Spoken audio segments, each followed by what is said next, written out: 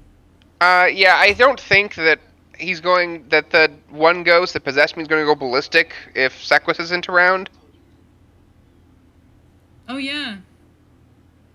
Well, if Sequus shows up, you might want to give that back. Yes, I will 100% hand off the sensor next time we come across Sequus. Okay. I liked holding it. I would say I'll teach you how to use it, but I don't think I can. Yeah, the ghost liked you. We saw, sort of. We didn't see. Anywho. Is it time to rest and wait for tomorrow, or do we have something else we need to accomplish today? Now I'm ready to rock. Time for bed. All right. We had like 2 levels of exhaustion waiting around on a couple of people. Let's scrub them. Assume we could say we just rested for 16 hours instead of 8 if we really need to, and just get that cleared off. Yay. So that everybody's fit as a fiddle, vim and vigor, and ready to go. Greeter will rush over I guess it's Kriv and Hajite that were the most intent on attempting to teach him things. So he runs over to you. He tries to stop very short, like stop his running. He doesn't run usually. So he messes that up and he slips and falls and slides and just tumbles across the ground for a little bit. And then he gets back up and comes over to you and he says, I think we're ready to go. That was very impressive. Thank you. Wait a minute. Wait a minute. Did you just say you think we're ready to go? I can't know for certain how successful we'll be, but I believe we have the best chance at this point. In that case, let's He go. believes. Do you want to come with us? Now is the time. Now is the time. I was pushing it. Excited. He starts walking, and he's got like kind of a jaunty walk to him. Like he throws his arms up while he walks, and like swings each of his legs all the way, like full extends his knees out with every step. He seems like he's having fun walking. He's like the Tin Man on the Yellow Brick Road right now. Like join the group, and he goes whether anybody's coming with him or not. Like he starts Okay. walking all the way to the edge. Let's go. Um, yes. How may I be of assistance? Does the name Greeter make you happy? I cannot be made happy. Do you want that name? I do not have wants or unwants. Do you think another name would be more suited for you now that you are not greeting? As he's walking, he does not stop walking, but he turns his head around 180 degrees to look at you while you're talking to him as he just keeps moving forward. Okay. He says, I think that your names are impractical. Yeah. That's fair. Do you have suggestions? Based on this experience, I believe that the nature of names is irrelevant. Uh-huh. Can you help us get to the center of the city? He says, I'm attempting to physically navigate. To reach the center of the city would take far too long for your mortal lives. Oh, okay. That was the scariest way for him to say that, I think. Thus, I will lead you to the nearest teleport platform. That sounds... I appreciate it. I'm going to call you Guide. You can call me what you wish. Good. He swivels his head back around to face in the direction that he's walking, and he crosses the threshold out into the frozen wasteland. Does he do anything different? No. Look at him go. Hey, good job. He keeps walking the same way that he was walking. Occasionally, he has to make like weird adjustments to his gait because he's walking on like slippery, icy ground all over the place, and that kind of like jaunty step is not ideal for staying bipedal in that situation. So he like slips and corrects himself every so often, but he's trying to maintain that the best he can. He goes right down the middle of this kind of like road that's in front of you, and he's got a plan. And he kind of we play battles on a grid, but he's going to work on the grid because his understanding of the map is grid based. His understanding of the layout of the city works that way, even down to like the span of a meter. So that's how he's moving around. There's no veering from that. So he goes like to a corner, stops, turns 90 degrees, and then starts walking. Oh, good. In order to make a turn. Is everybody prepared for the cold at this point? No? I mean, as Uh, prepared as one can be, I suppose. yeah. Hey, Ravi, you want to throw cold resistance at someone? I am going to go and check and see if the daggers are done or not Oh, there's no before we time for leave. that. I He's was gonna already No. say he's he Oh, gone. left. he just booked it. Okay. Yeah. Never mind He then. left. I'm sorry. What I will allow you to do, Luna's definitely coming with you. Shell and Husk definitely are not coming with you. They are going to be staying Fair. here. Oh, thank God. You can elect what to do with your horse. Horse staying. Yeah, staying here.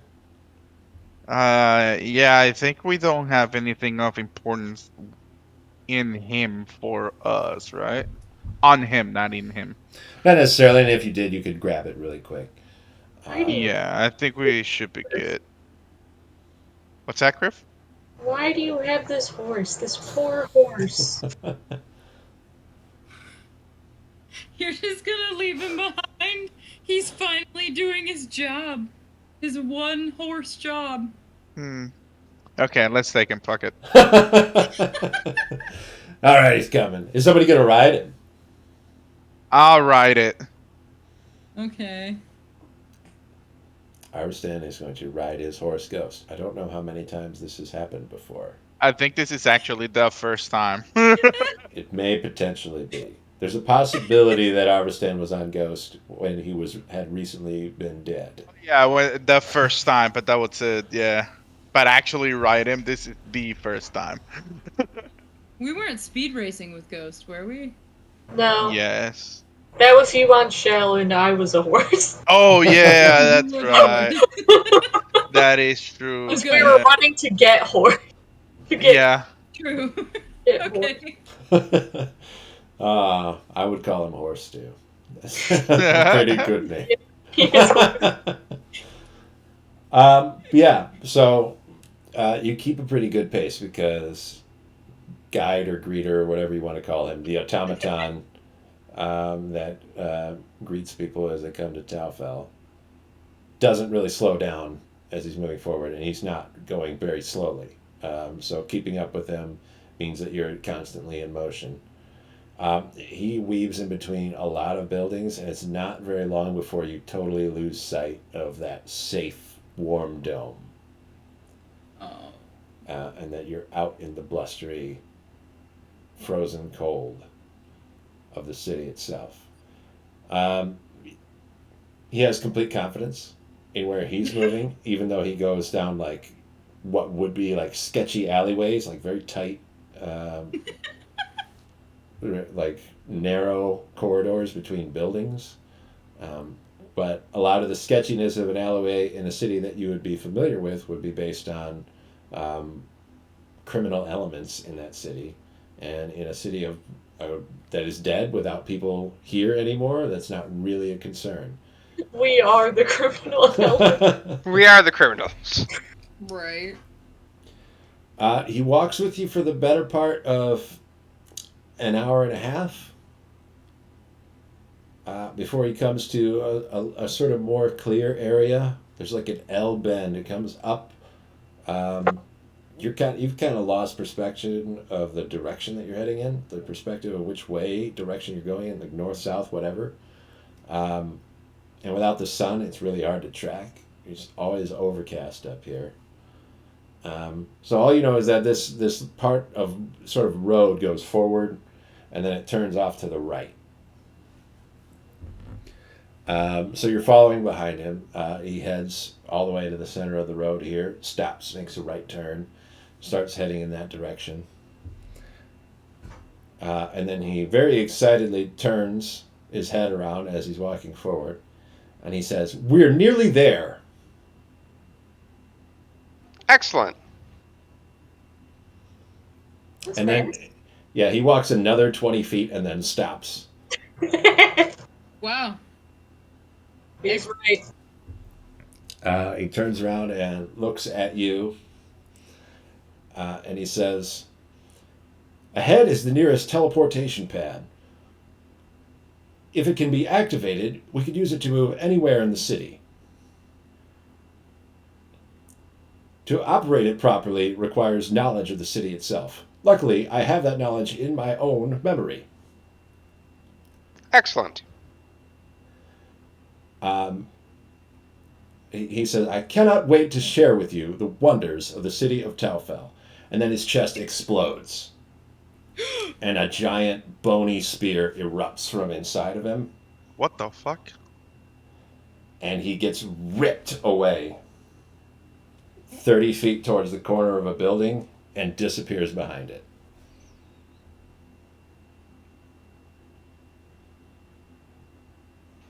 Can I take cover? Like, if it hits through an alleyway, can I move myself to the side so in case something comes from that side of the alleyway again, I'm not in the line of fire, so to speak? Let's see. I'll show you this. So he has just disappeared around this corner. He was over here and then got shot off that way. What the fuck? Nothing's easy. Man. This mark right here is a big snowbank that sort of blocks off this space. This is a building. There's another building here, a building down here, and then another one off to the left. The teleportation pad is just at the end of this road. It's really not that far from where you are. It's about 60 feet away.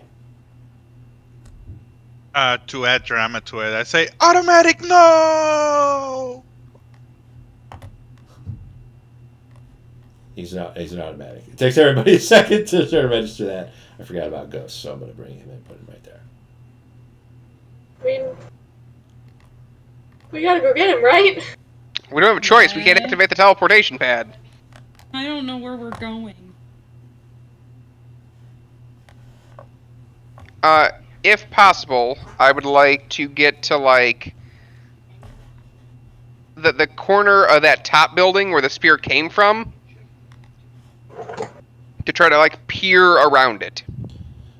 Did you want to be, like, close to the corner, or did you want to get distance from it? I'd probably... Because it came from the top, correct? The spear? Yeah. So the spear came from... Well, I mean, you didn't see it come, but that's where you got dragged off to. Yeah. Then yes, I want to be close to the corner. Okay. Robbie, I'll start follow. heading for it. You guys are going with Robbie, or are we Yeah, gonna stay following where we're at? Robbie. Yeah. Following Robbie. As you start... I also want to have my shield up so it looks like nothing is moving. So I have to move with stealth. Okay, make a stealth check. Is everybody else stealthing? Yes. Sure. Okay, we need to go single file then.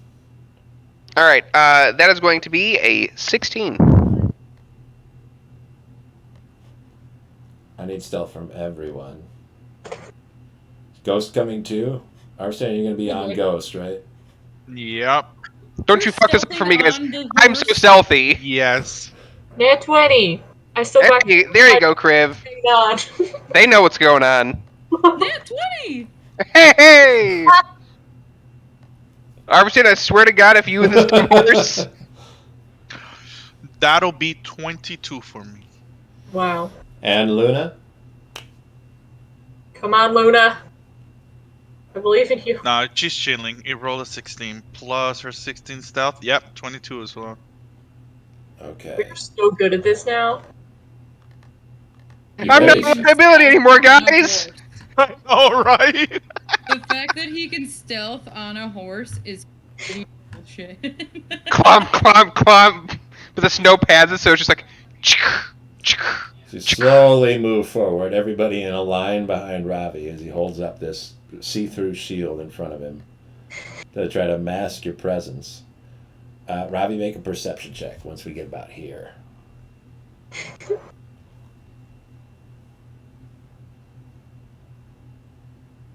$17. Okay, you can hear what's going on around the corner.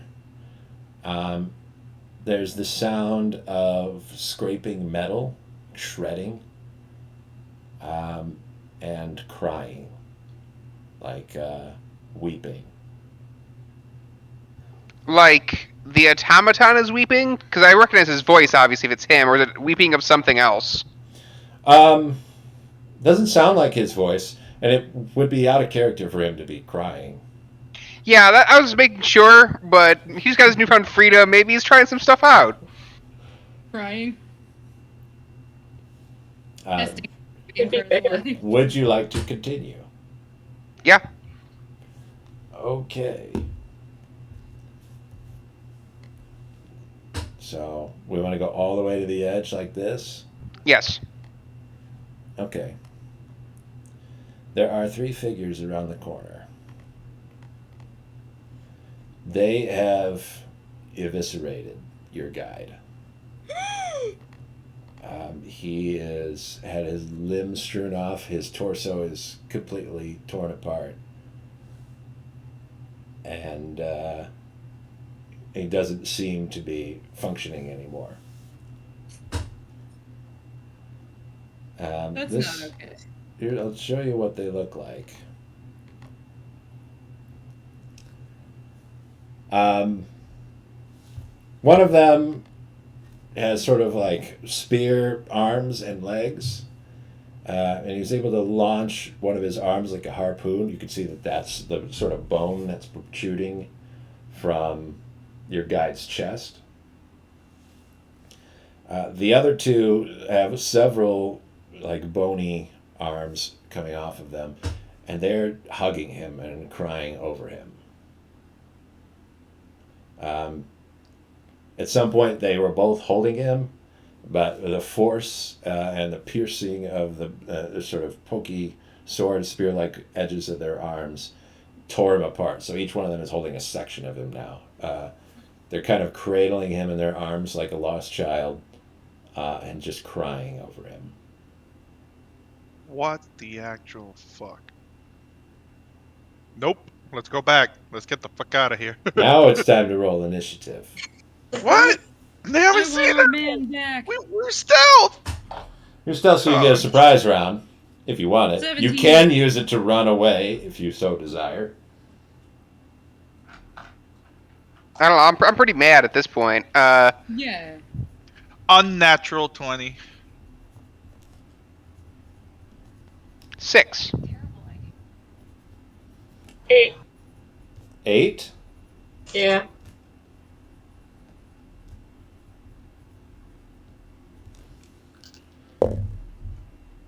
Okay, and these guys not necessarily known for speed.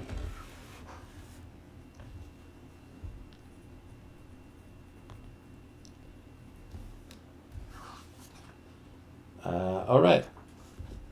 Arvistan, you will be the first to act, and we'll just have Ghost go on your initiative as long as you're riding on his back. So we'll just for that we'll just count your movement as Ghost's movement. So Okay. you can move as fast as a draft horse, which is something. I'll tell you in a second.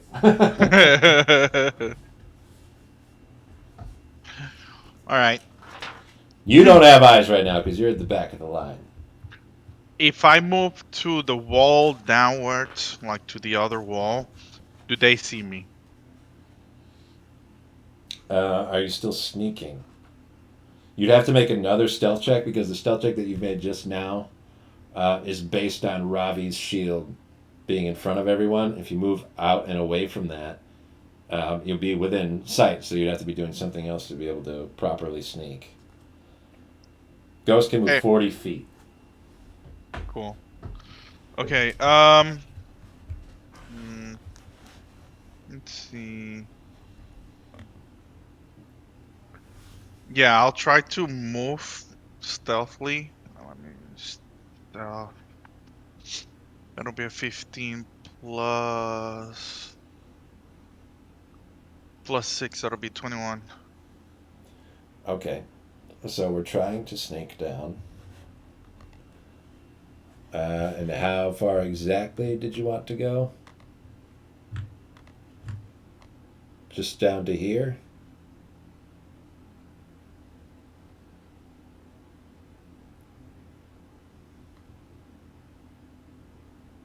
Is he saying stuff? Enough that I can see them. I'm not Can I see them really all hearing there? you. Okay, there, I hear you again. Didn't hear you there for a second. Okay. Probably Where, one. You want to see all of them or just one of them? yeah, like if I'm able to see all of them. Okay. Well, let's say you're at about the center of this. We want to be able to make a straight line from here to the center of them.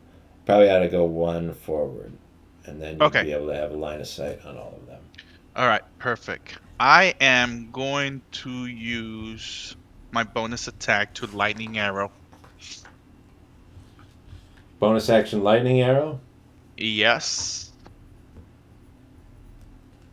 Okay. And I am going to attack them.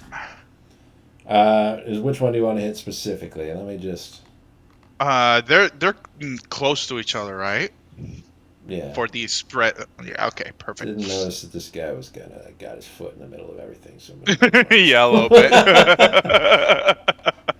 You know what? So I'm gonna because it's the closest one, and it's what's the radius of this? Forgot. 10 feet. I Definitely, it's think it's Ravi. so. I'm gonna hit the one in the middle, and it's gonna spread the lightning to the others two. The other two. This is a 10-foot radius. I Is that think it correct? is. I think it If you is. hit Let the me one in the check. middle, that will also hit Ravi from that. Oh shit! 'Cause Really? he's just on the edge of that. Uh, But Hit the- Robbie is like on the wall, and the other one is on the other side of the wall, so they If you can. hit this one all the way on the right, you'll No, totally be the fine. other one. If you hit Oh, this okay. one, Uh like huh. 10 feet out is out to here, and a radius is gonna like just kiss the edge of Ravi. Okay, so I'll hit the farthest one then Yeah, you for can hit the that lightning. one, and then that will hit all three of them with the lightning. Okay, perfect. That's what I'm gonna do. Okay. So roll for attack. Ooh, nice. That's a regular attack, right? Yeah, make an attack roll like normal. Okay, so that's 19 plus 9. That'll be 28 to hit. Okay, you will hit that one. All It will right. take 48 damage. 4d8. Okay. This is lightning damage specifically. Yes. One, two. What's the third one? 3. Wait. 1, 2, 3. Here we go. One more. 4. Here we go. Okay, everybody else move away. All right. So wait. No, this is not a d8. I'll roll that one. First of all, 1 8, 1 7. That'll be 15. 1 2. That'll be 17. And roll one more. That'll be 1. So that'll be 18. 18. 18 damage. Okay, now the splash damage that comes off of that. The other two have to make dexterity saving throws. Yes, I'll to do take the that. full. One of them is going to save. One Okay, all so the way they on the take left. so they take half damage. Yeah, and then this is going to be 2d8. 2d8, which will be 8 damage, Okay. and 4 to the one that saved. Yes. Just for reference, the ones on either side are these guys with the multiple arms, just big spikes on the end of them. The one that's up top in the center is the guy with the harpoon arm. Okay, and I am gonna use the rest of my movement to move backwards against the wall to the line again. Just to here? Yeah. Okay. Luna would be next. What would she like to do? She's gonna hold her action until the one anyone comes forward and attack Robbie. Okay. So, Arvistan fires out his arrow that he's imbued with the power of lightning. He strikes the far creature. When he hits that monster, it tenses up from the lightning strike and just bursts the part of the automaton that he's holding. And then that lightning courses out to the others, and the other one that was holding half of him also tenses up and crushes that section of the automaton. Oh my god. Then it is Hajate's turn.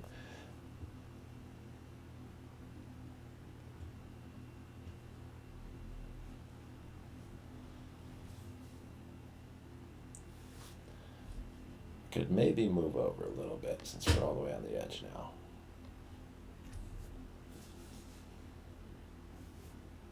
That's pretty crap, man. Well,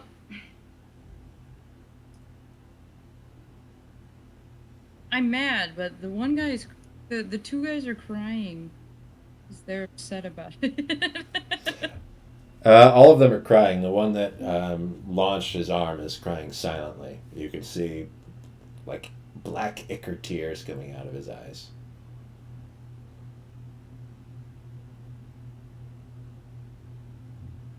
I don't know if I want to fight them, you guys. They just look sad. Newsflash. It's a little bit too late. I already attacked. Yeah, I know. You don't think with your brain. You can What's call that? out to them. You can say, "Hey, if you guys stand down, well, I mean, if you want to say something to them, go for it. But if they come near me, I'm smiting them." If you want to fight, That sounds like a peace offering. yeah. They don't answer you. But you just called out you want to fight, right? Do you want to fight? Do you want to fight? Okay, the surprise round has been lost. Oh no! You already struck, princess. Yeah, but I hit. They don't know where it came from. I did it in stealth. They still don't know where you are. I didn't point at him and say, "Oh, there he is. You guys, you see him on the horse." He's very close to you, though. It's fine. So yeah, they are aware of you now. That was going to happen anyway.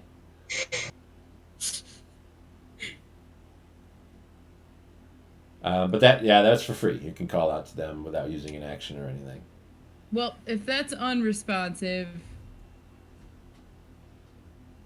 I don't want to dick around too long, so let's cast a level 1 Dissonant Whispers on... I'm assuming I can't see that one right around the corner. No, Ravi's the one that can see that, but I think everybody else does not have sight Okay, of so that I one. can see that far one then? Yes. Alright. Yeah, probably. At least part Yeah, of it. not that other one either. Enough to magic it, not enough to bow and arrow it. And 4. Yeah, let's do Dissonant Whispers at level 1 on that guy. That's a wisdom save. All right. That is a 3.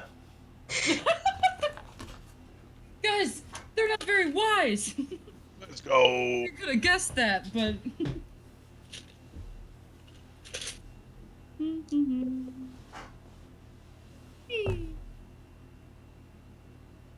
9. Okay, 9 damage there. Would you like to move? Oh no, I like my spot. You're in a plumb spot right now. You're in the middle of the group, like a baby triceratops. The right place to be. Oh yeah. Yeah, keep Ravi up front, I guess. It'd be how it be, my guy. Okay, so the spiky ones are next to act. They drop the remains of your robot friend, and they stretch their arms out towards you, and they're all just sort of crying and wailing. So they look like if a little kid fell out and like scraped their knee on the playground, and they run over to their mom. Hmm. They reach their arms out to come over to you. This one comes to Ravi.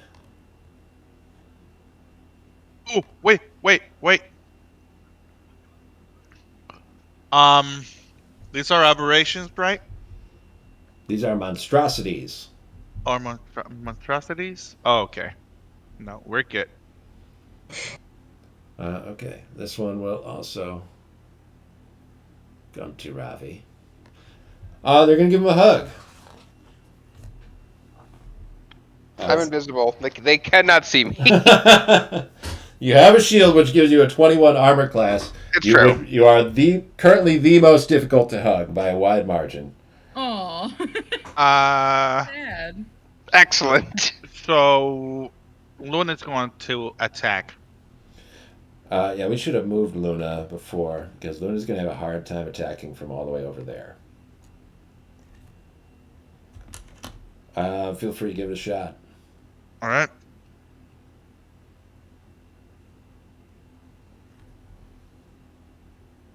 That's a 15. What is it?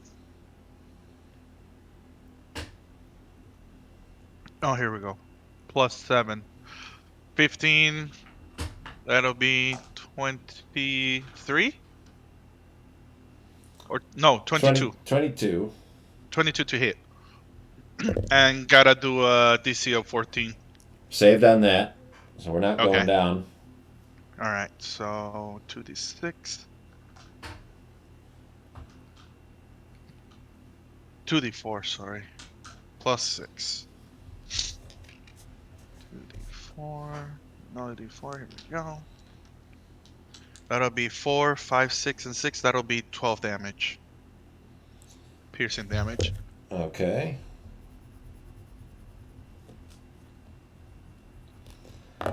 Then here come the hugs. Woohoo! All right. Okay. So we got a lot of arms, so each one's making 2 hug attempts. Perfect.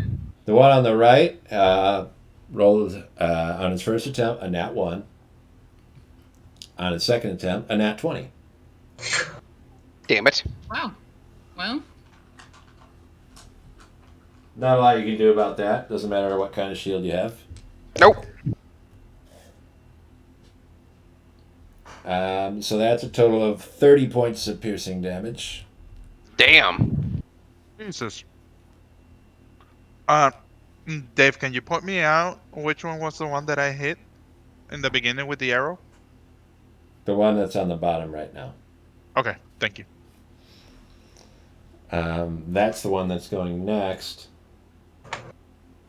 And he's gonna take. It's going to try to do like a bear hug, like a hug and hold. The other one kind of did a hug, but its big bony arms just kind of poked into Ravi's sides, so it didn't actually grab you. This one's going to try to reach around you and hold you from behind. That is a 22 to hit. Jesus Christ. Oh my God. This hurts more.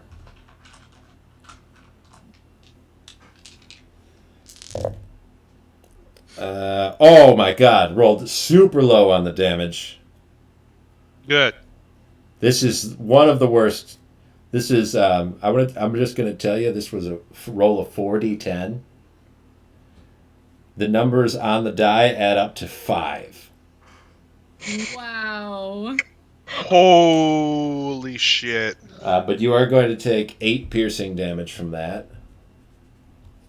The monster's gonna take a 1d4 damage because of my enchanted arrow that I hit him with. Did you elect to wound that one? Yes, it says on hit. Right, any target that I hit with my arrow. That's how you. I'll give it to you this time, but in future you have to tell me when you hit. So when you hit it, you say, I'm wounding that one. If you don't say you're wounding it, I can't know that you're going to do that. So we got to know when you do it. Okay, my bad. Okay, got So it. saying it Got after it. the fact I like have this. to call it out. Yeah. I have to call it out. Okay. Has to get called out. Okay, so yeah, that was like 8 piercing damage, but Ravi is now grappled.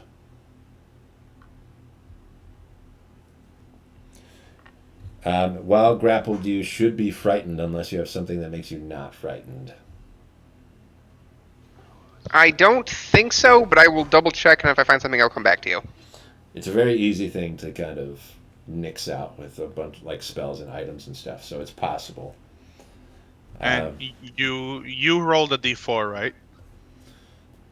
For wounding? Yeah. That's you, buddy. It's your Me? damage. Yeah. Okay. 2. Okay. Could you keep that in mind for the next time their turn comes around? I'll call it out. Yeah, just remind me that that one is still wounded. Mm-hmm. Okay. Can you put like a? Nah, that'll complicate things. Never mind. Don't worry. I was gonna say put like I'll a put a little note on dot my on the. HP marker, at least. I was gonna say more like in the little drawing, put like a little dot so you know that it's wounded, but that's more complicated. I'm not gonna do it. Yeah, exactly. I don't want to do it. Next is Kriv. I would like to summon the wildfire spirit. We want the spirit to show up. Yeah. Where do we want him? Where's he gonna pop up? Well, I'm limited on sight a little bit. Can I do a bit behind the two guys? Here, up here. Oh, well, I want to be with, what is it, the 10 feet? Where it hurts him when I summon it? We want to hit these two and not these two, right? Ideally. How about here? That'd probably be a safe spot. That's good. Okay. What's that damage then? That is, Does that hit auto? dexterity saving throw. Okay. They both failed. Sick. That's 6. So just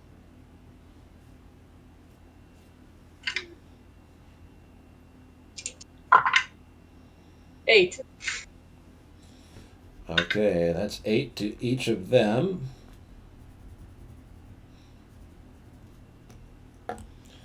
All right, and that's a bonus action if I'm not mistaken, right? No, That's a full action, but you still have a bonus action.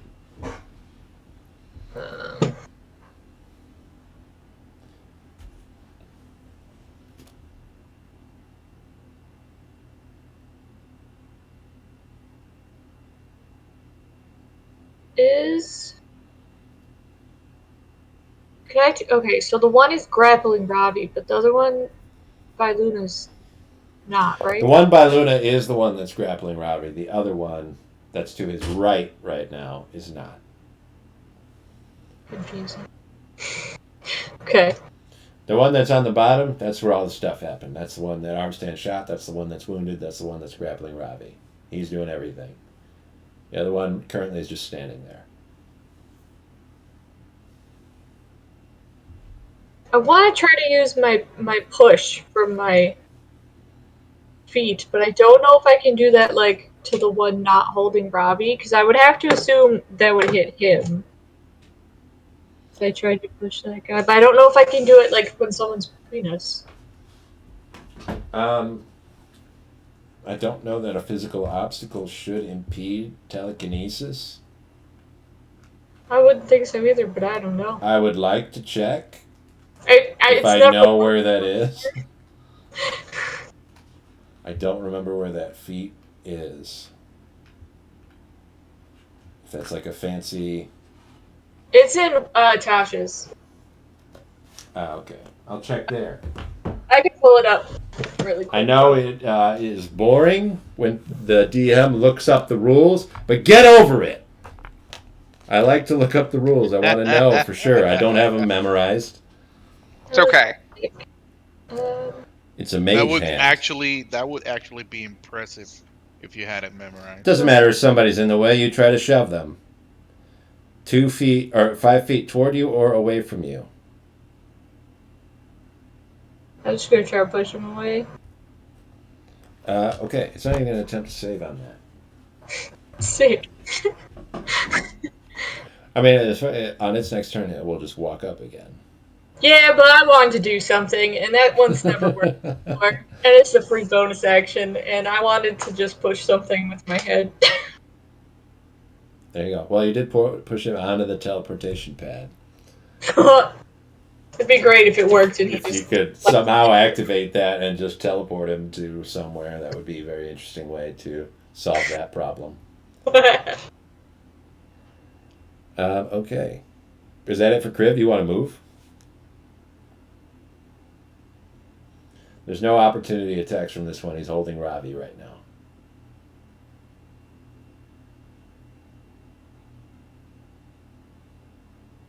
Yeah. Can I go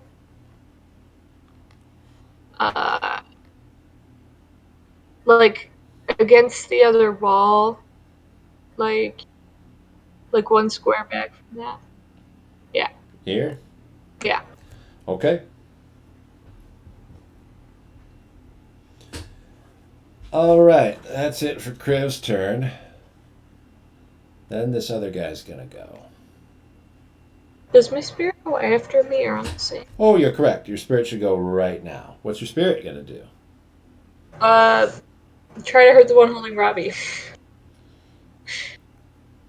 Okay. I would assume I can't teleport someone out of a grapple, so I'm gonna hurt that guy. So your spirit's kind of like a little drake, right?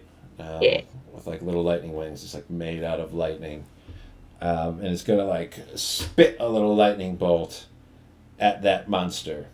So that should be. I think you're at a +7 to hit right now.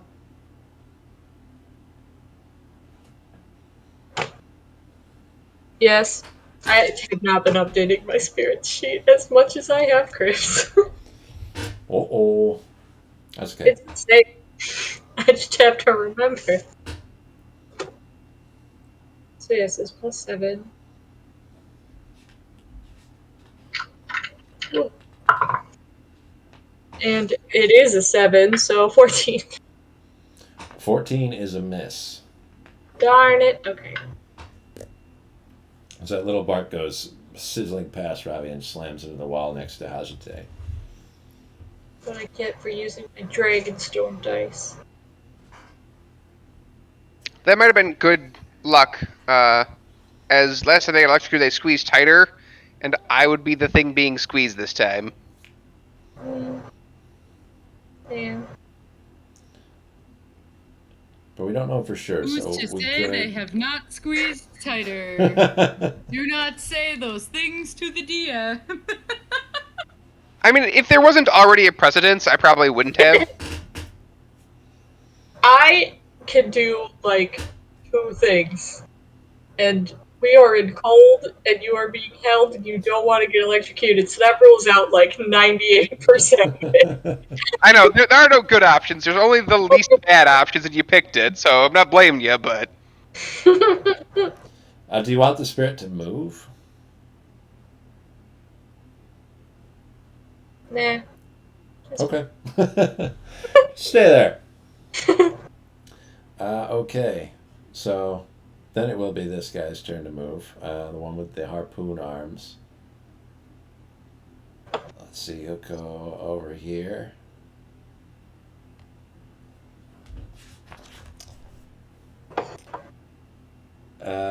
Yes. It's going to fire its arm at Kriv. Oh. Let's see how that goes. It might not go well. It didn't. Missed you. Yeah. What a easily foreseeable thing that I could have. Oh, wait. Oh no. Okay. I'm just seeing his passive abilities here.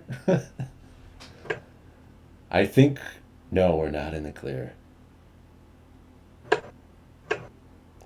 This one thrives in company. So I should have advantage on that. Uh-oh. Okay, so it wasn't nat 1 on the first roll, which would have been great. But as long as there are at least 2 other creatures within 30 feet of this creature, it gets advantage on its attack rolls. So instead, it's going to be a 21 to hit. Oof. Jesus. Yup. Okay. I know it sounds like I just made that up. They're in the book. You can look it up later if you want. They're in the book. Nah. You made it up. You made I it gotta up. clack some dice together and see exactly. Okay. So we're gonna take. Here's the good news. We're gonna take 19 points of piercing damage from that. You are grappled because it just spears through your shoulder, in much the same way that it just did to your automaton.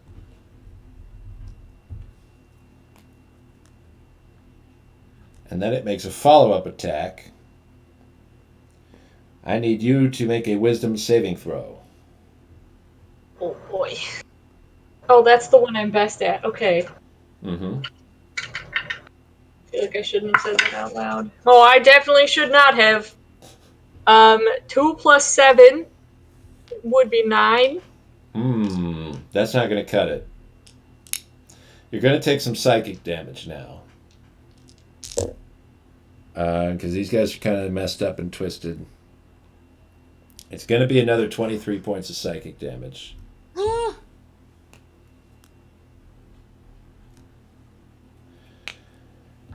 As it kind of stiffens these extended muscle tendons, they all come rocketing back like a chain on a harpoon. And Kriv goes from where they are now to over to it. Right here.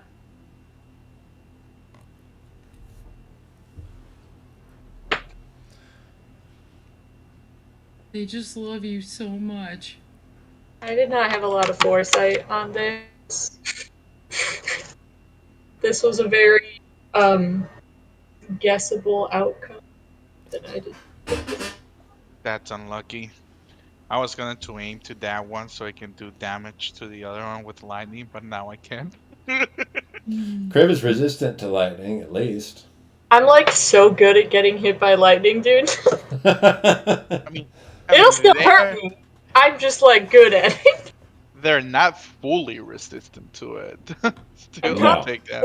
I am resistant. I mean, if you could kill those things with a lot of damage, it might be better for Kriv. Because Kriv just got hit in one round of one creature. Kriv went from 56 hit points to 14. Jesus. Maybe if you strike me in the right spot, it pushes me into the avatar state, and then we'll win. If we're lucky, let's see. Ravi is next. You are currently grappled. That doesn't mean that you are unable to do anything. You're just kind of held in that spot right now. There may be negative consequences while you have this thing stabbing you in the back, That would make sense. if something should happen. I suppose to remove myself would be an athletics check. Yes, and it is an action. You could do either strength athletics or dexterity acrobatics.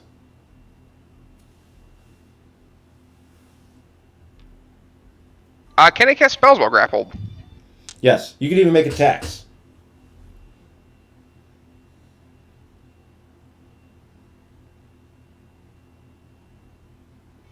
Um.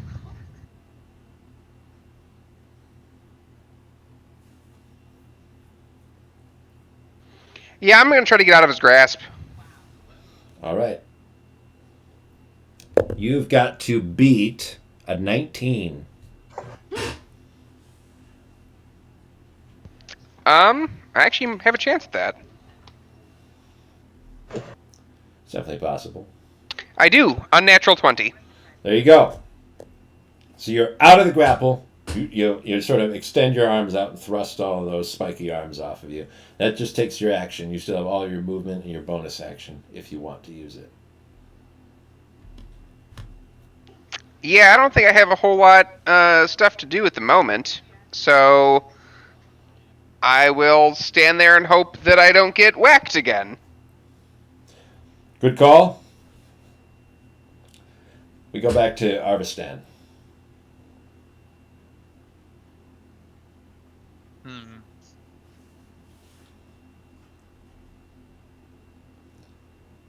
Get Kriv away from it.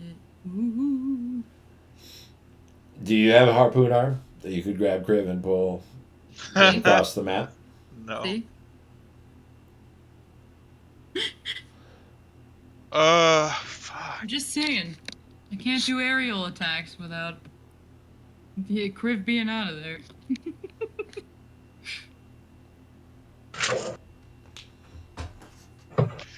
Do I have a clear shot on the one holding Kriv?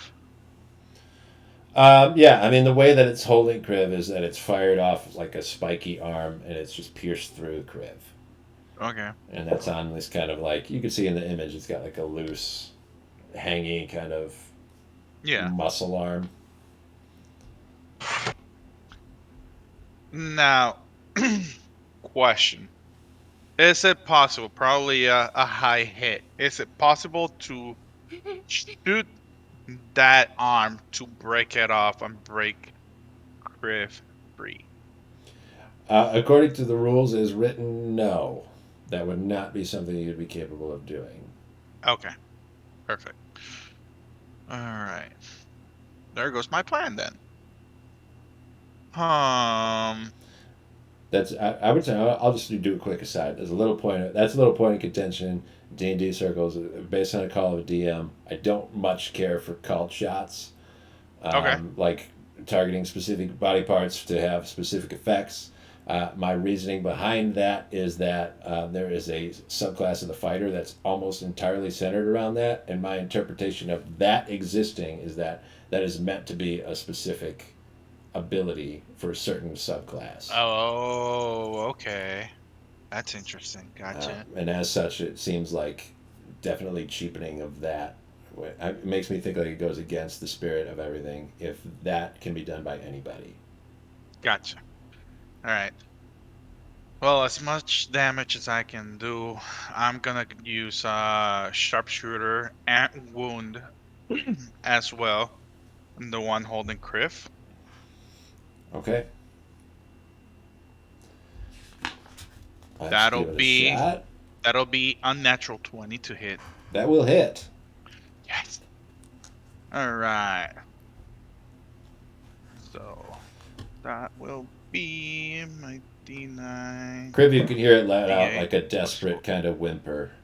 Kind of like if someone shot an animal and it kind of like wheezed out a little bit in pain. That'll be 18. Wait, no. Sorry, not 18. 17 damage. Wait. Okay. Wait. No, 18. It's 10, not 9. It's 18 damage. Okay. That'll be 18. Oh my god. It's been a while since I've used this. I'm sorry. That's fine. So, I roll a d8 plus 4. So it's 8 plus 4. That's 12 plus 10. That's 22. Yeah. Okay. And it's wounded. So I it's got 22, not 18. It's 22, not 18. Okay. Yes. I forgot to add the plus 4. All right. That's one shot. That's one shot. You believe we have a party of 4 people and only one of us has... Oh Extra shit! attack. I did not use my second shot on my sneak attack. Nope. Oh my god! What You don't have to. What a freaking dumbass! Could have done more damage. You don't have to do it now if you don't want. We could just skip ahead. Luna will be next. No, I'm gonna do my second shot. Yeah, we're in kind of a bad place right now. Yeah. Another sharpshooter, same target. That'll be +4. That'll be 17 to hit. 17 hits also. Okay, cool. All right, here we go again. D8. That He's is the kind of guy, 7. just for reference, this guy was the one that you heard in the building. He's Really? walking around. He's got I, bony legs kicking on the floor. oh shit! Okay. Damn. All right, and that'll be 7 +4. That'll be That's 11. 11 Plus 10 is 21. 21.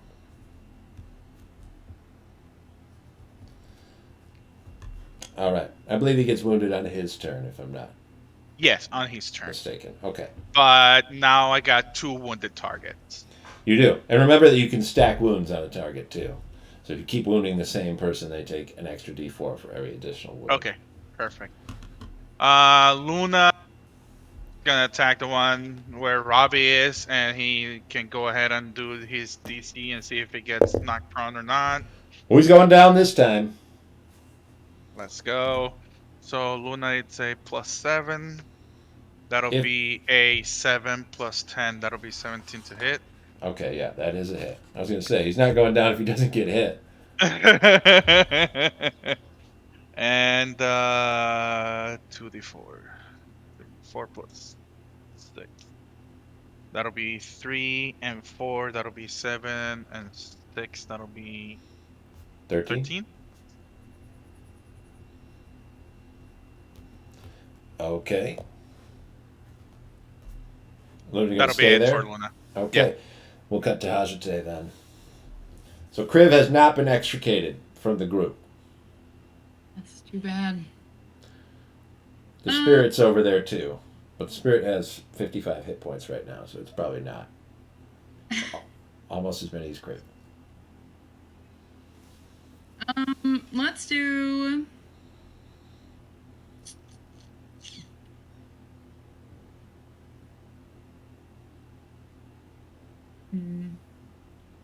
Let's do Dissonant Whispers at level 3 on the one that's holding Kriv. Okay. Let's make a wisdom saving throw. That is a failure. Got a 14 there.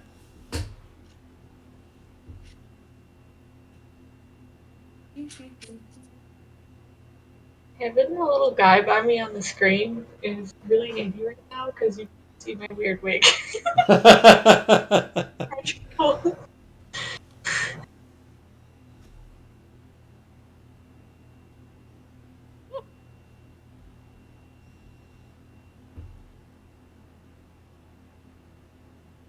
Go.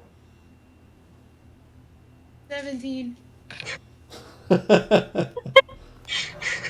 An off-screen 17.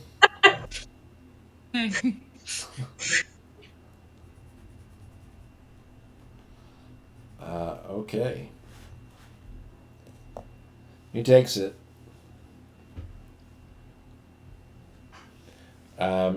He takes that damage. He like winces and kind of moans a little bit. And then he takes his free arm. It's currently not speared into Kriv, and strokes the side of Kriv's face with the one end, like the spiky arm. And kind of looks up at you, Kriv. Anything else you'd like to do, Haja, today? No. Do you want to stay there where you're at? I would like. I'm in a weird middle ground. I would like to just go straight down as far as I can. Okay. Kriv made that choice. It worked out for them. Yeah. Next. It makes me feel better when other people make my same mistakes. Okay, but Spiky Hands already got you, so I'm good. Two hands. He's got another hand! He's not gonna grab two. He's busy. He's stroking your face. Yeah, we're busy right now. We are busy. Okay. Do our wounded targets take damage at the start of their turns or at the end of their turns? I'm guessing at the end of the turns. You didn't specify that, honestly. Okay. It's not going to be a make or break right now. So Yeah. we can wait. Okay. I mean, it Our, would do a make or break if it only has 4 hit points left and it dies That's what before he's it attacks. it implying. doesn't. Okay. It doesn't. No, but I mean, it kind of matters before if it dies before it attacks, it saves somebody on the party dying. But yeah, your call. Kriv, group hug. Oh no! Oh no, Group hug. the table Comes the is first hug attempt. going. Is it Miss. 18 to hit? Shh. And that's going to be. These are not the full on bear hugs that grabbed Ravi. These are just standard hugs. The standard hug did 30 damage to me. It was a crit. It was a crit. Oh, that's right. You're right. This one, I rolled pretty high, though. So that's 19, which puts Kriv down. I'd like to know the difference in texture between these two guys. What do they Okay. sound like?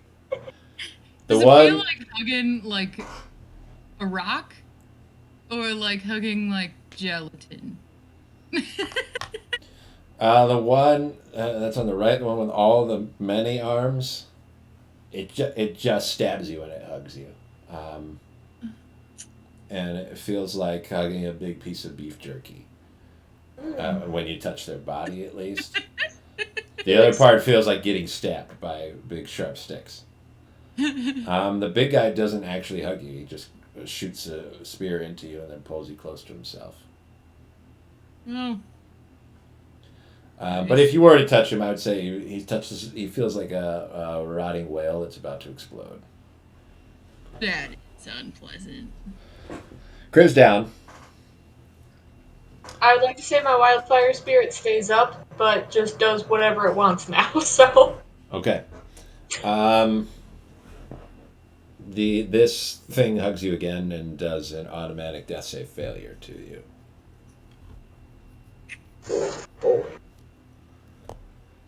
The other one hugs Ravi.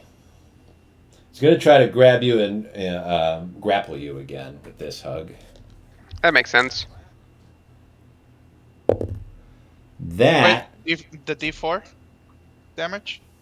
that's going to be on this one that's about to hug Ravi because that's the one that's wounded. As well, the one on that did Criff. It's not that one's turn yet. Oh, okay. The one that just knocked Kriv down is the only one that has not been wounded yet. Gotcha. This is a 22 to hit. Jesus Christ, yeah?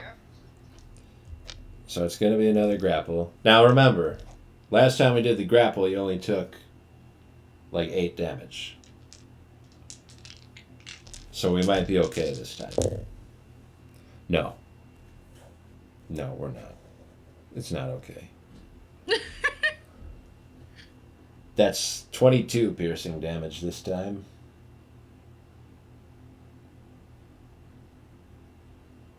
All right. And you're back to being frightened again. Oh, Robbie.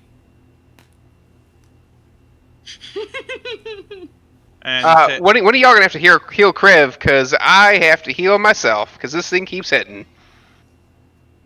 That's the many armored one, right? Yes, there are 2 many armored ones. One of them has just grappled Ravi, and one of them is trying to hug you while you're dead on the ground, like passed out. Which is very difficult to do, and seeing Kriv incapacitated makes it even sadder. It just wails louder. it takes 3 damage. Okay. Are they also emotionally distressed in the book? They take psychic damage. 3 damage. It takes Yes. damage from the wound From the wound, yeah. and tenses up on Ravi. So he takes extra damage. Oof. Oh my god. Robbie, you'll take another 19 points of damage. Which What? brings you exactly to 0. Exactly to 0. Yep.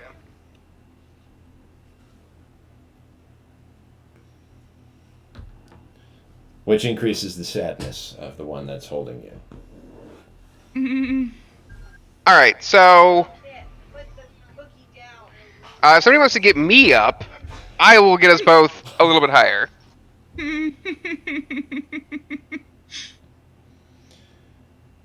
Okay. That's their turn. Kriv, make a death save.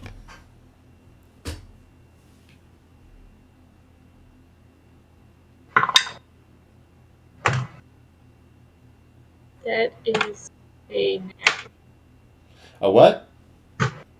nat 1. Ooh. Oh no. Kriv's Oh, dead. that's bad. That's really bad. That's Th- 2 fails, right?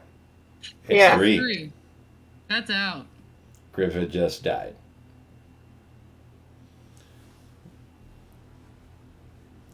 The spirit says it goes on its own. Yeah. It says when you go down, it stays up, but I don't say what it does anymore. It just does whatever.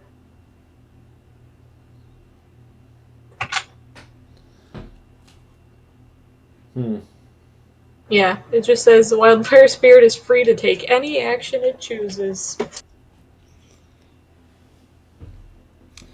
It's going to shock the one that tried to hug you. Or at least try to. Would you roll a d20 for me for that attack? Roll a different. That's 10 total. 10 with the +7 on it?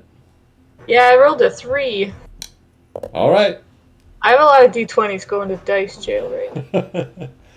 That is a miss. The one that speared Kriv and harpooned it over is next. This one is also wounded. We are going to attempt to grab Hajite. Oh, he wouldn't even attempt the spirit? That's sad. Nope. Do I have 2 creatures within 30 feet? Yes, we have advantage on this attack. Same number on both die. And with the 2-hit bonus, that is a 23 to hit. That'll get him. Hajite, you are going to take 29 points of piercing damage. Ooh, that's You are grappled. I need you to make a wisdom saving throw. sure.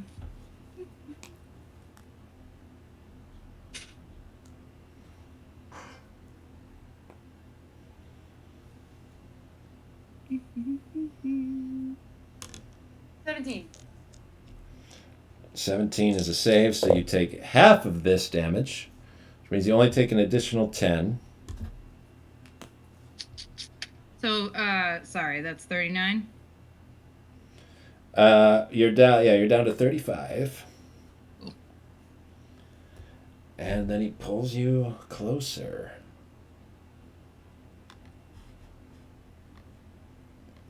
Gonna give me a kiss. Every time I go to move somebody, it's like time for the autosave.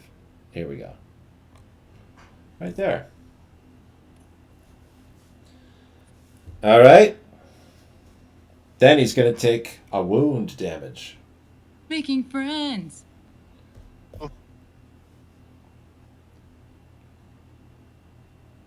Two damage. 2. Yeah. Okay. Next is Ravi making a death saving throw.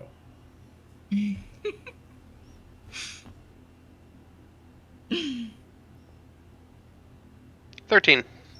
That's one success. And it's Arvistan's turn. Arvistan has taken no damage.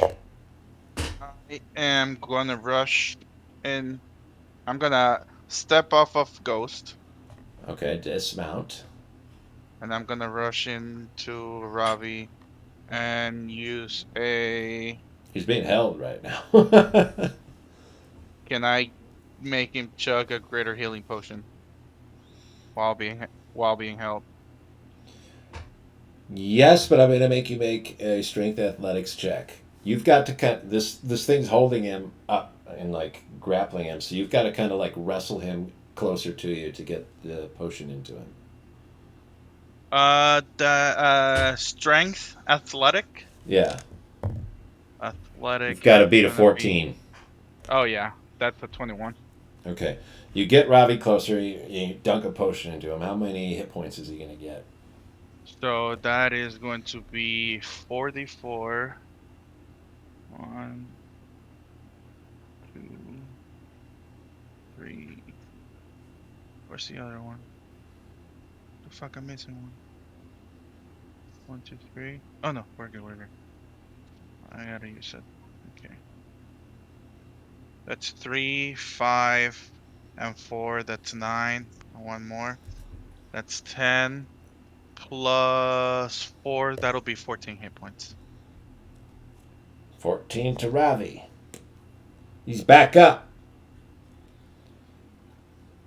for the moment. Huh. Still caught in this embrace. That's your action, Arvistan. Yeah, and I'm gonna bonus action disengage next to Ghost. Okay. Uh, sure. I think that's it for Arvistan. Yes. Luna's turn Luna. is next. This is the most injured one.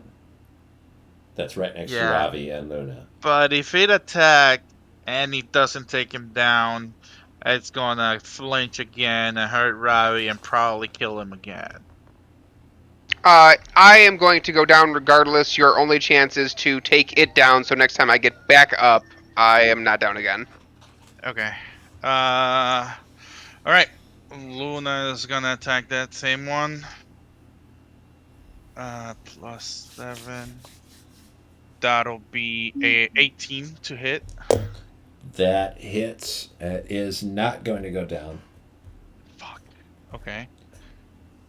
Now it's 2d4. all on the damage. That's 4, 5, 6. That's 6 and 6. That'll be 12 damage. Takes 12 damage. Yes. Seizes up. Pincers Ravi again. He's going to take. This might work out. Nope. He takes 18 points of damage and goes down. What does it take from the wound?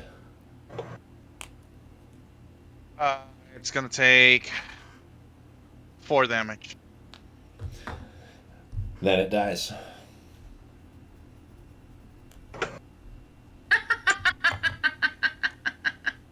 This is what we were talking about. Ah, If it mattered in the Thank beginning you. or in the end. Fuck. This is so special. That would have been. Actually, it doesn't do that yet. It shouldn't be dead yet. Because remember, it's not its turn yet. So that should happen on its turn. Oh my god. Yeah. No. That hurts. That hurts my heart a little. That yes. That We do yeah. know it has 4 hit points or less at this point, though. Yeah. Because unless Luna wants to move, which you're next in line for hugs. Aww.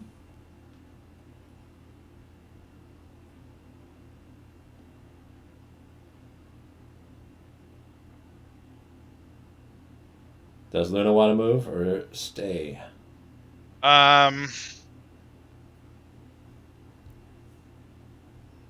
I was just gonna say. I was gonna say, does she want to risk just biting him?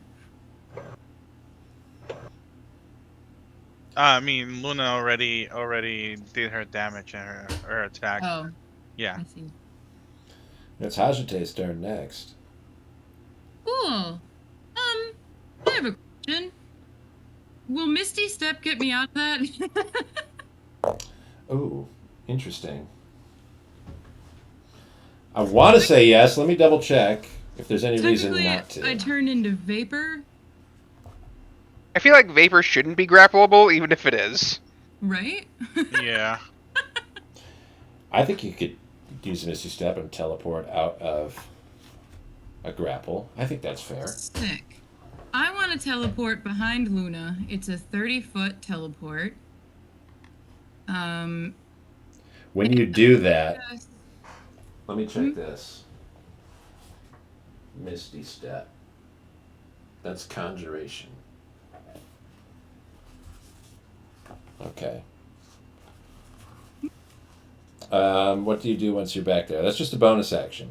And it doesn't use a spell slot or anything, because that's your Right. item that does that. Yes, I'm going to cast Synaptic Static to just hit the other two. The two next to Kriv? Yep. Okay. What do they have to do? That is an intelligence saving? Yep. Intelligence, but they're stupid. That was my thought. I was hoping they were stupid because they were sobbing. I've got a 6 and a 4. Ooh, I think that saves. That doesn't even save with my bonus. When Hajite teleports off of the pad, where this little circle is on the edge of the larger circle. There's a little piece of magite there that starts like pulsing and glowing, like sparks come firing off of it. Well, that would be unfortunate to teleport Griff right now. Didn't think that all the way through. Okay.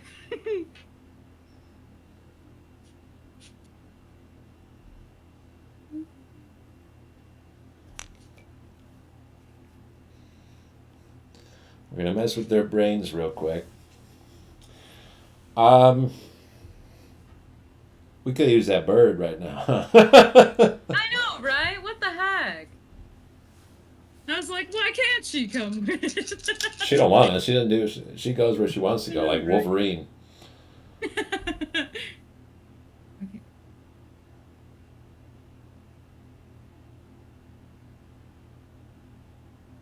28. 28. Mm-hmm. Good lord. This is 8d6. That's a lot, but they are both still up. Those little douchebags. I thought I was such a badass. Alright, I'm done. Okay. I think Synaptic Static has I think it screws up their brains. Okay. Is there any particular Pretty way? sure. Yeah, I'm pretty sure all of their rolls take a D4 hit. Okay. I'm going to double check this Yeah, wounding. Well, you double check that. I'm going to double check. I used a bunch of rules to make Arstan's bow. And I'm going to check the one to decide whether or not that damage happens at the beginning or end, because that is extremely important right now. Muddled thoughts for 1 minute and rolls a d6 to subtract the number rolled from all attack rolls, ability checks, and saving throws. Okay. So you'll roll that d6 when it's their turn to do that. Oh, you know what? It's Constitution saving throws to maintain concentration, so that's unimportant. Right. They are not Ability concentrating checks on and any attack spells rolls. right now. Right. Attack rolls will be important. The wounding does occur at the start of their turn. So it is the start of the turn of these many armed foes. I would like you to wound this one that's holding on to Ravi. Okay.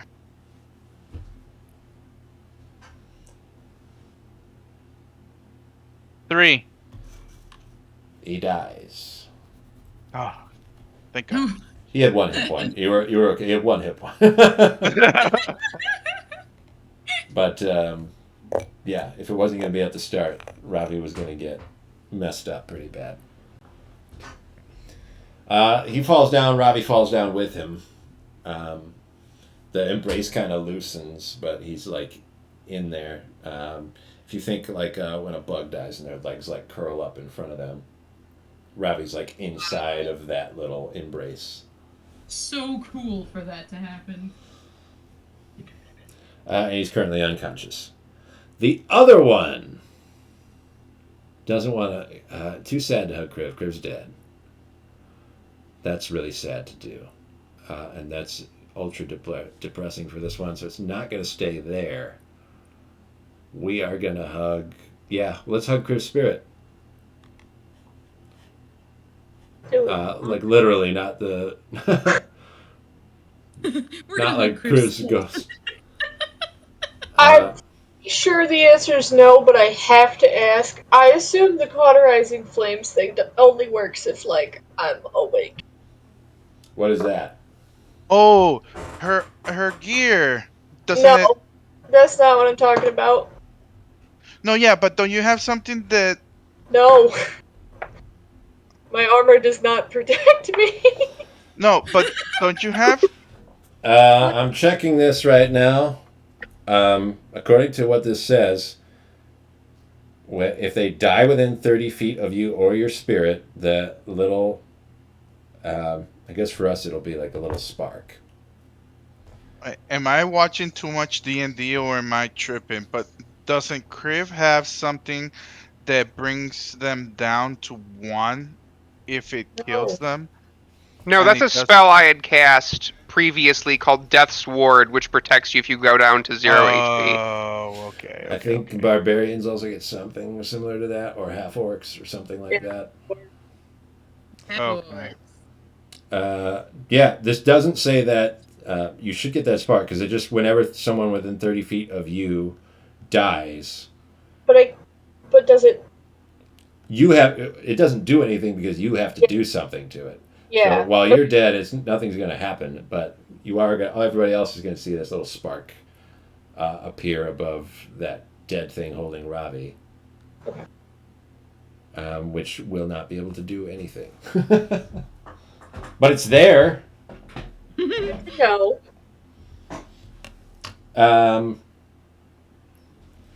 Yeah, let's hug this spirit. Couple hugs. A hit and a crit. Does he get shocked when he hugs it? Because I call bullshit if he doesn't.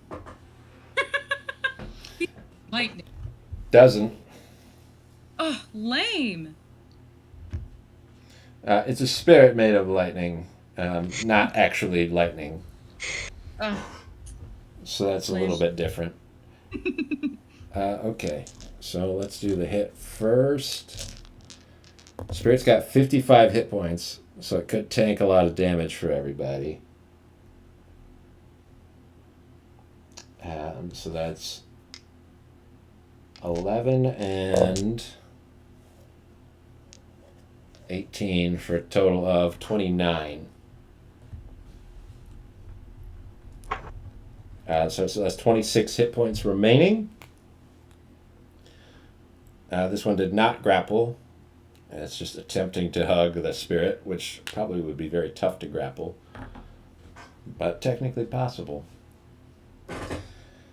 Then it's Kriv's turn. Nope. It's the spirit's turn. Wow. What's the spirit gonna do? Probably try to. Oh, it's a ranged spell attack, so it'd be disadvantage if something was that close to it. That's gonna have to be what happens, though, unless we move. Ooh. since I'm randomly determining this, I'm just trying to think from the spirit's perspective on what it would do.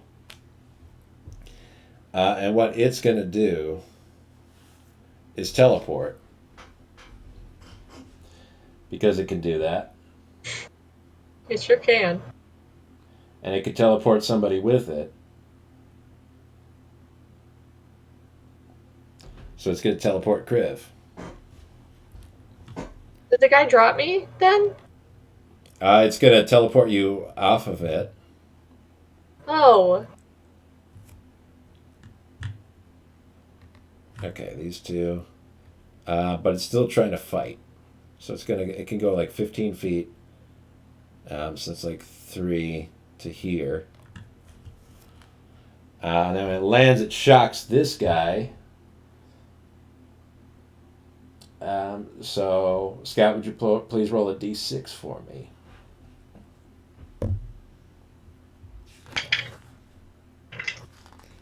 He's going to save, but he's going to take half this damage at least. I rolled a 3. Okay, so he's going to take 3.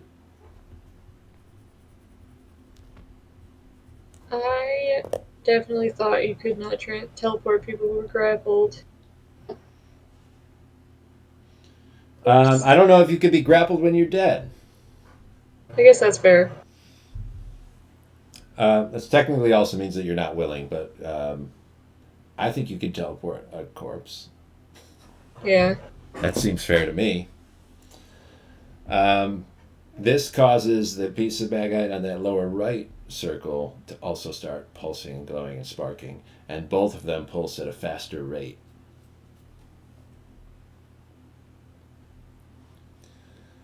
Then it will be harpoon arm guy's turn. Who looks good? Not Ravi. He's down. He takes, before he does anything, he takes 3 damage. Okay. Within 30 feet, are there 2 creatures? I think the only one is Luna.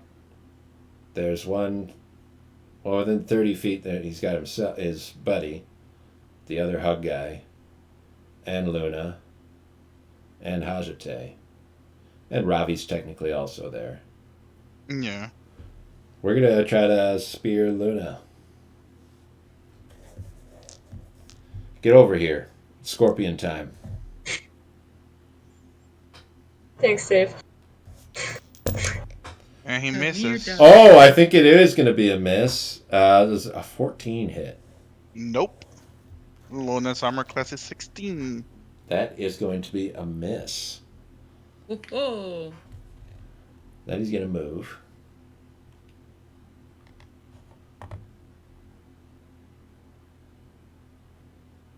Closer.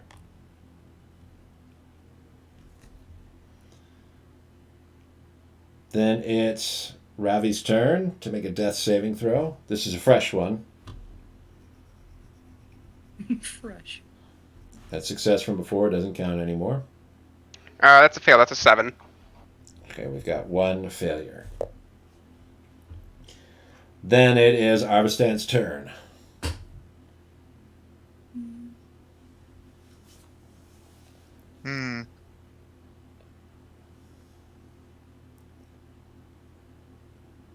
Let's see.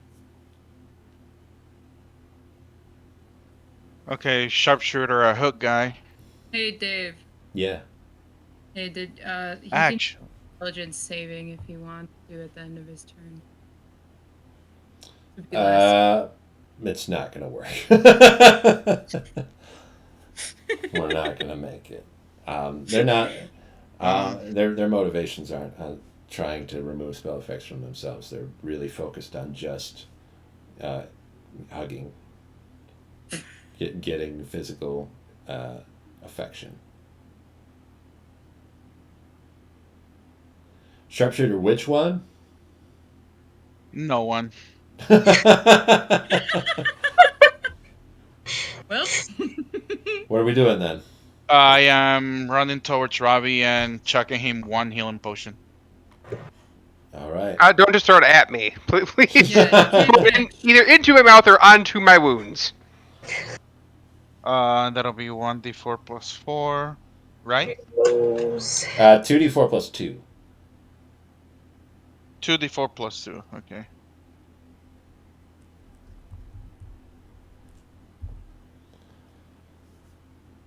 What are we going to That'll get? be 3, 5, that'll be 9, 5, 7. 7. That's not bad. Certainly better than nothing. He can't get hit, but he's got a 21 armor class. I'm surprised he keeps getting hit. For Yeah, real. I think so far my armor has defended me all of once out of 5 attacks. And then I am gonna step back again towards where Ghost is. Okay. Luna's gonna attack that guy. Got him. Get him. And plus 7, that'll be 15 to hit. That will miss. Okay. That'll be it for Luna. All right. It'll be Hajate's turn next.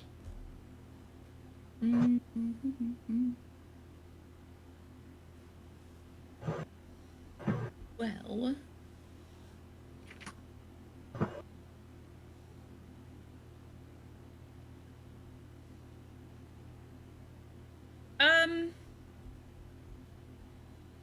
If I move to the bottom left of the guy. No, I don't think Thunderwave will reach him. Never mind.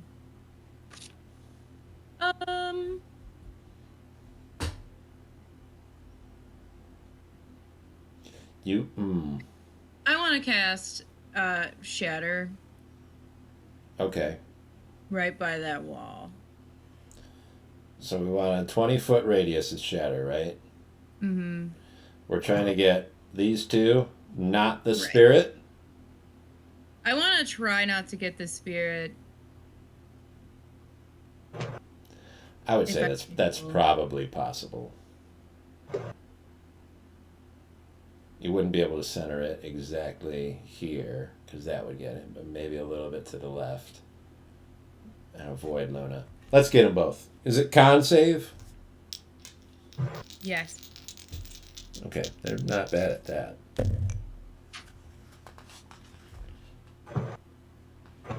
But they did both fail. Well, you okay?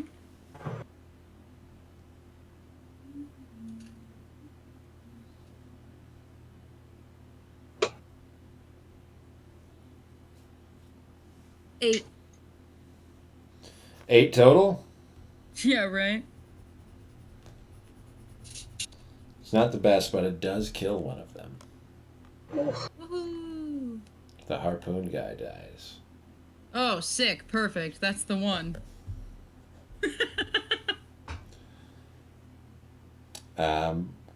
Would you like to move? Ravi's up, right? Technically, yes.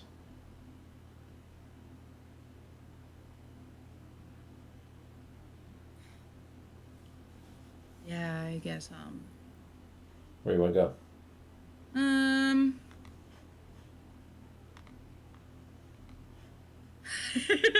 uh, 2 squares down from Luna. We'll go back to that handy dandy spot again. No, you can't get harpooned out of it now. Right? That should work. Okay. From there, well, there's a hug coming for you. Yeah, I figured. We're going for a big one. Remember to give me that -6. Mm-hmm. This is a 22 to hit. So it's a D6 minus. That's not going to help you anyway. Nope. Okay. This is going to be for a lot of damage. Probably. That's actually 20 points of piercing damage. Okay. You get grappled and you are afraid. It's true.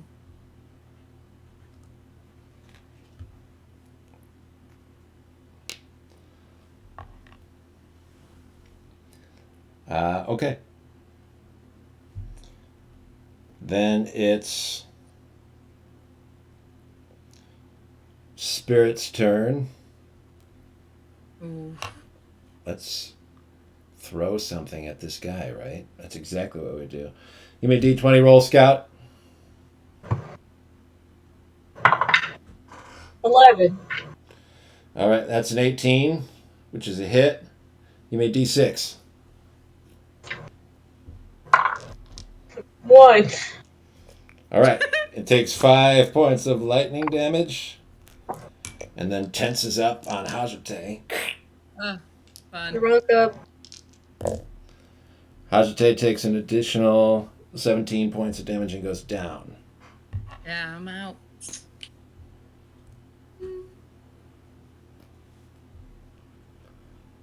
Okay. Ravi's turn. Hey, I can actually do stuff again. You can. First, I would stand up. Good plan. It's not hard. You just push the arms out of the way.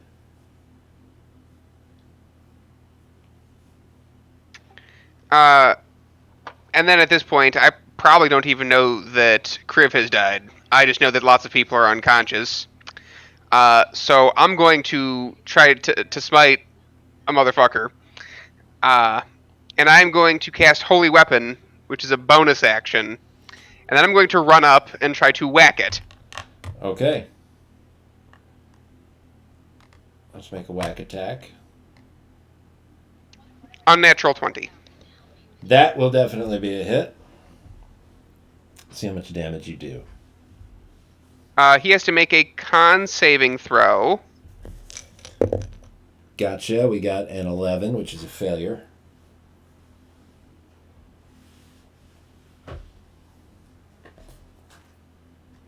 There, they're ready. Never mind.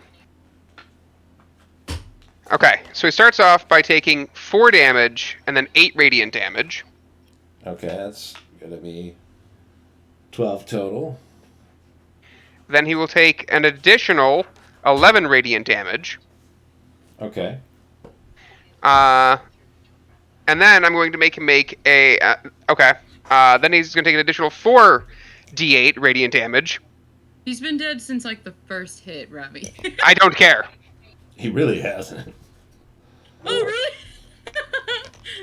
He's still kind of okay. So we're Oh, going to need no. to really lay into him right here. Ooh, that sucks. And then he will take an additional 22 radiant damage. And he's blind. Okay. Good lord. Well, with the 22, you do kill him. I was gonna say, he can hug blind. So let's get him off of the map. At this point, you hear a cacophony of wailing around you. Mother of pearl. So the initial thing I would probably try is I would use my divine power to give everyone 10 hit points. Okay, so Hajite will come back with 10. Yep. Arvistan's still at full. Robbie goes up to I'm gonna- 17. I'm gonna jump up and say, Robbie Crib's dead. So, because I get an additional 30, or because Luna's under half, correct? No, I think Luna hasn't been touched. Luna hasn't honestly. been hit. Yeah. Okay, then an extra 15 hit points to me and to Hazate. Woo. I don't like that. There's more monsters coming. When I see that Kriv does not rise, I will run to their side. Ravi will rush over there. You'll notice as you get to the platform that 2 of the 3 pieces of bagite encircling it are pulsing and flashing. Just to give everybody kind of an indication, there's a lot more coming up behind you. I rush over to where they I get on horse. Oh my god. Get on, bud. Ghost. Get on horse. Horse. Yeah. I get on Ghost and rush over to where Robbie and yeah. Luna will follow you. Did you hop on a horse to go like 10 feet? I would have seen it light up after the spirit teleported, right? Not only that, but you saw it light up after you Misty Step away from it. Right. So I'm gonna run on it and try and direct the spirit to teleport again. What do you say? Can I Teleport very close, but don't hurt us if you can, please. Can I put spike growth in the middle No! of the passage where Like we back here? came from? Yes. Middle of the That way- teleportation pad. The what? I thought you meant the middle of the teleportation. Oh god, no. Yeah, that way it'll slow them down if they come towards. The spirit teleports off of the pad. The third piece of bagite on the edge of the circle starts flashing. They all flash very quickly, and then they all just light up bright. There is a flash of light, and you're gone. Teleport. That's where we're ending for today. Oh. Oh my god, I'm not the only one that has died. This was an extra long episode. So, Criv's dead. We've teleported somewhere we don't know where we've just gone. Greeter's also dead. Greeter, aka Guide, aka GR113, has passed on. We've left his corpse behind. That's really sad. That is insanely sad. Are we good next week? So far Yeah. so good. Yeah. Those of us that are still alive, and we have diamonds, so there's no need to fret. Yeah, I was gonna say, I don't know how many you had, but I have six. Yeah, I've got I think I have at least one set. I might have two. Okay. Well then, thank you guys for joining us. More fights like that. Get ready. No. Yay. Bye bye.